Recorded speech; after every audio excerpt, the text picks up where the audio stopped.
When our brain perceives a threat, it triggers changes in the body called the stress response. These changes prepare us to act, to fight or flee.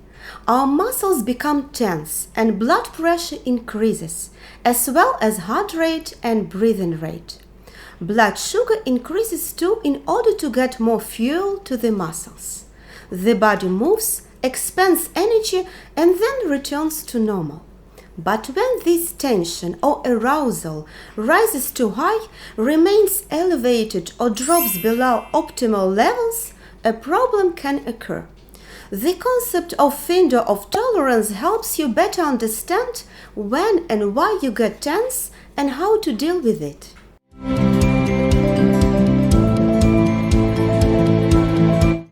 The window of tolerance is an optimal zone of stress tension for a person to function in everyday life. At times when you feel comfortable, this is a pleasant amount of tension, neither too high nor too low. If you are within your window of tolerance, you are calm, you are able to think clearly, maintain your personal boundaries, and cope with your feelings in an engaged manner. This optimal level of arousal is also called the resilient zone.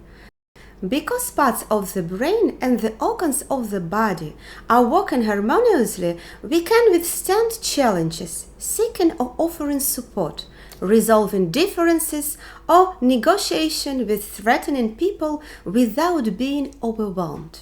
However, extreme stress can bump us out of the resilient zone. Our window of tolerance can be narrow or wide, and is different for all people and at different times in our lives. People who have a narrow window may often find it difficult to manage emotions. Besides, for some situations we can have a wide window, staying calm and strong, and sometimes we have a narrow window where we can be easily pushed outside of the window.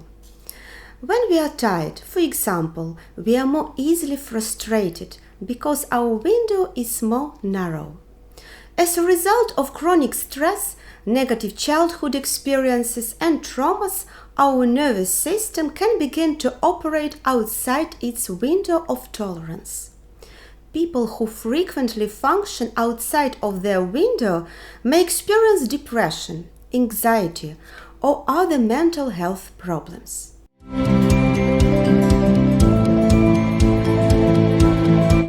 There are two sides that fall outside of the resilient zone. When we feel overwhelmed, we are automatically being kicked out above the window to the hyperarousal zone. This state of hyperarousal is often called the fight or flight response. We may feel angry, agitated, impulsive, or defensive, and even panic. Our heart and breathing rates may become rapid and our muscles become overly tense. We might say that in this zone we are too wired to think or talk straight. Negative thoughts such as "I can't take it," "I'm a loser," worries and concentration problems are very common in this zone. We don't always have to stay within the window of tolerance. In dangerous or life-threatening situations, our survival reflex is healthy. What matters is that the tension fits the situation. If you feel unsafe, the tension can rise and you will go above the window of tolerance. But this condition is problematic when the brain alarm stays on and the symptoms of extreme arousal persists. Or if you are easily triggered by minor or imagined threats to fall out of your window. Stress, trauma, and the busy pace of life may keep you staying mostly in this zone.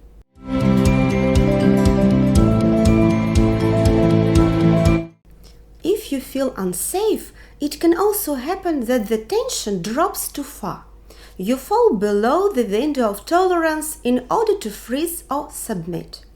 In this state, you may feel like you shut down or withdraw and might continue to run on autopilot. You may feel like you are disconnected either from your situation, other people, or yourself. This feeling of losing control can make you feel even more insecure. But what exactly is happening?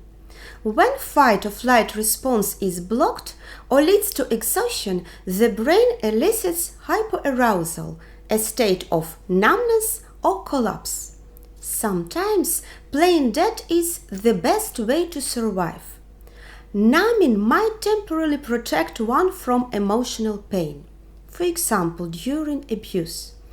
However, when you're stuck in this zone, you shut down to think or talk straight as well. Some people even feel as if the world is not real, or that they themselves are not real. Trauma experiences can make you more likely to experience the hyperarousal state, or with other words, to dissociate. In this video you can learn more about dissociation. Some people alternate between hyper and hyperarousal. Others, prior to transitioning to the hyperarousal zone, will experience alert immobilization, in which the arousal alarm stays on as one also experiences exhaustion.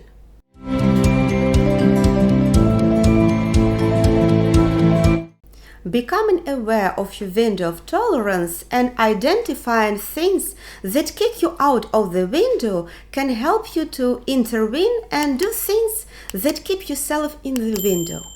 If you recognize when you fall out of your window, you can do things to get back into your resilient zone. The next step is, therefore, becoming aware of whether there is tension in your body. You can increase attention to your body by practicing a mindfulness technique, the body scan. You can find this exercise on my channel. I will put a link in the description below. If your tension is too high, you've moved into a hyperarousal state. What can you do to move back into your window? First of all, think about body-based skills. Most of psychology works in a top-down way, when logic and language are used to calm the body. When we're kicked out of the window of tolerance, it's more effective to work from the bottom up. In this way, we first calm the body and the low regions of the brain. Once arousal returns to the resilient zone, our logical brain will come back online. So try to move around. Any form of movements like cycling, running, brisk walking may be helpful. Besides these exercises, the slow movements of yoga are also excellent ways to return to your window. Another great option are grounding techniques. Grounding stimulates all your senses and anchors you safely in the present moment. Check these videos about grounding and mindfulness as well. Deep diaphragmatic breathing is an effective strategy to manage hyperarousal. You may also notice that your arousal is too low when you moved into hyperarousal state below your window.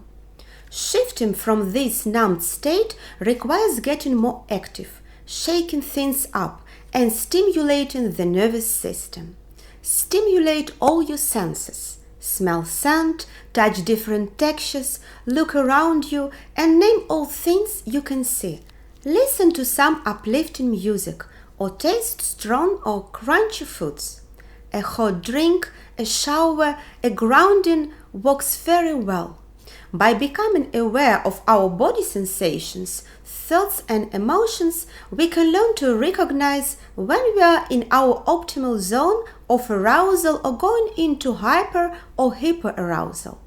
Mindfulness is another tool we can use to learn to deal with fluctuations in our level of arousal.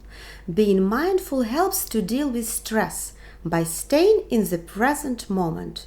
It's not about stopping stress, but allowing those unwanted moments to pass without you reacting in a negative way.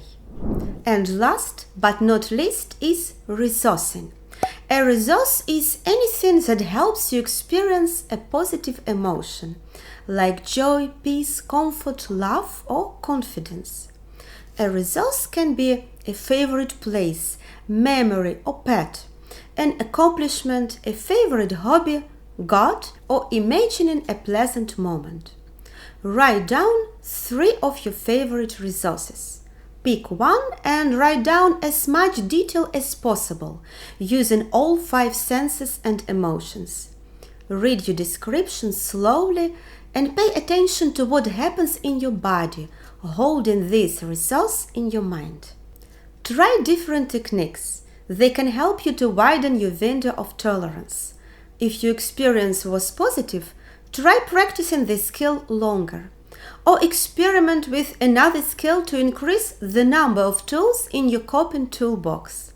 And if you are new here, don't forget to subscribe, like, and to share this information with others. Thanks for watching. See you next time.